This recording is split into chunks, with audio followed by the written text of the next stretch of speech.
tonight. What impressed you about those aspects? They did whatever it takes. They would have dive on the floor, take charges, block shots, whatever it takes to get that win. That's what they showed tonight.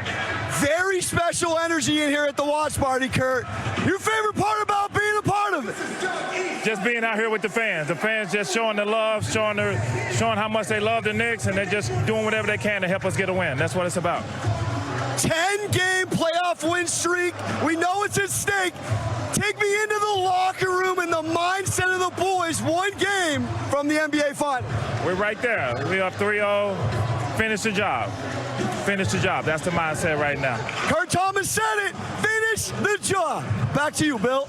Knicks have a chance. Game 4 Monday night in Cleveland. Guys, Karl-Anthony Towns in Game 2 only had 1 assist, but tonight, Wally, back to doing a great job facilitating, had 7 assists. Time for tonight's Lime Drop, Dime Drop, presented by Corona. Cat with 7 assists, some beauties. Yeah, and the defense and rebounding, just anchoring the D, not hunting shots, not being selfish, even though he's a 6-7 time all-star, whatever it is. Look at these dimes. How about the cutting off of that, though, right? Well, he has such good ESP with Bridges and Anunoby that he can really facilitate pass. And to answer your question, what changed with Bridges, I think when the offense flipped and it became more Cat with the ball, more Josh Hart with the ball, not as much Jalen Brunson just handling the ball most of the game, that's when Bridges' game just exploded. Because Bridges can really cut. He's really smart at finishing those little floaters 5-10 feet from the basket. And as a result, like, these guys are just playing for each other and making each other better. But that's where I think Bridges' game was unlocked, when he was able to really be exploited with his cutting. And one thing about Towns to talk about, along with, of course, the 13, the 8, 7 assists, how about the fact that he had 3 steals and a block? I mean, his defense is not talked about nearly enough. And I think defensively, the subtle things he's doing defensively stands out. That's a big front line. And they get a lot of layups. They get a lot of drives and kicks and stuff. He has to be involved defensively. And there were a couple of times where it looked like they were in the paint. He just got a little hand in there, got a deflection. 3 steals and a block for him. That's a huge addition to what he also brings to the game offensively. You know it is, and I just think also the skill set is sometimes more important than the actual production. If you know you have Cat on the perimeter and you're pulling a Jared Allen, a Mobley, and you're creating that space, he doesn't have to make the shots to have created the space on the interior. You talked about the cutting, and the guys are inspired to cut when Cat has the ball because he's shown a willingness to pass, a willingness to be the facilitator up top. And so he doesn't have to make shots to essentially be at a huge advantage and create that spacing. And so I think you're seeing the 5-man who can shoot it. You have to have that to be a great team in this league. So much. Ton of spacing. Yeah. All right, guys, Monica McNutt helped call the game on the radio on ESPN New York. She now joins us from Cleveland. What's up, Monica? What are you thinking about?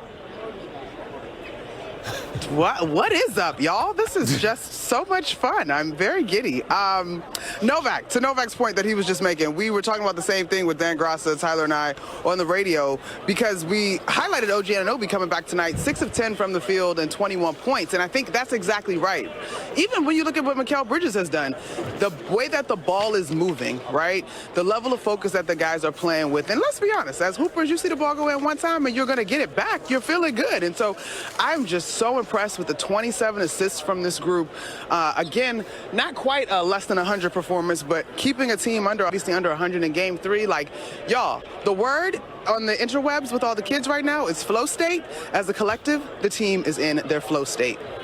I like that. That's a word I'm going to have to write down and say to my kids and see if I sound cool. I won't, but I'm going to try it anyway, Mon. I want to know, though, speaking of sound, because there was so much talk about, you know, the Knicks fans traveling so well. You're in the arena.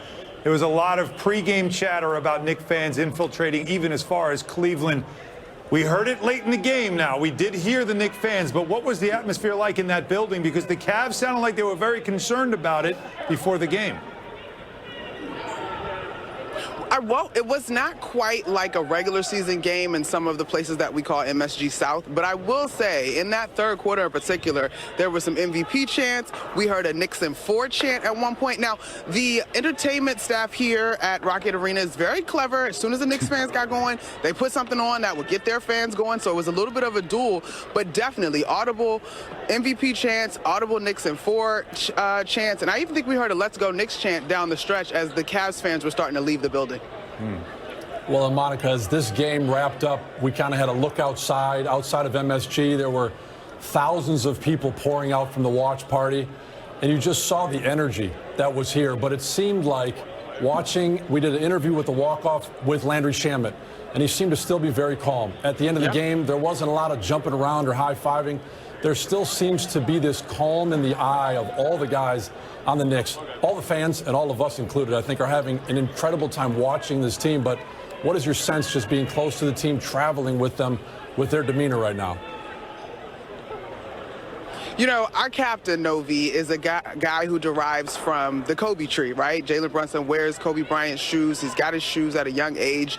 And in the famous words of the Mamba, the job's not done yet. And I think that's how this team is approaching it. I also would add, excuse me, that Mike Brown, as experienced, as one of those head coaches on the team that has rattled off a double-digit consecutive win streak in the postseason, he has done an excellent job of warding off complacency or enthusiasm to the degree that you think that you have arrived. And I think this team, when you're hearing these guys postseason say, or post-game, say, we got to play with urgency, we got to play like they're desperate, that they must be meditating on that, putting it in their sound machines when they take naps, because they really are coming out with the level of desperation that I think is so very impressive in terms of matching the moment. Monica, Mikal Bridges is shooting 71% in this series, playing incredible basketball. What do you think the difference is from, earlier on in the playoffs and the regular season? Wally, you tell me, bro, because what? Like, this young man, listen, I will say this. I think it goes back to how we started. If I can settle down, because everybody's being focused, I need to stay focused too. I think he's a guy that has been able to perform on the biggest stage of the season. And we know that confidence begets more confidence, right? And so each series now, he has shown up and continues to show up, and his teammates are looking for him. I think the wrinkles in the offense that we saw versus Atlanta and Philly unlocked him, because he's much better off the move than he is off the standstill in my mind. And now that these guys are casually putting up 27 assist games and everybody's sort of on the move, I thought tonight he had a few moves where he just kept his dribble alive and they hit him with a step back. I'm like, wait, who is that? But I'll take it. I love it. I just think these guys really, I don't know how to articulate it, y'all, other than them being in a flow state. And we hear about this when we watch The Last Dance or insert documentary on your favorite sports team. This is sort of what happens. They have put in the work to lay the foundation, and then ultimately you're able to perform based on that foundation. May you maintain your flow state for the next couple of games, couple of days in Cleveland prior to Game 4 on Monday, okay? Get the meditation in the AirPods and let it roll, all right? All that. Sounds good. All right. Fans enjoyed themselves across the street inside MSG.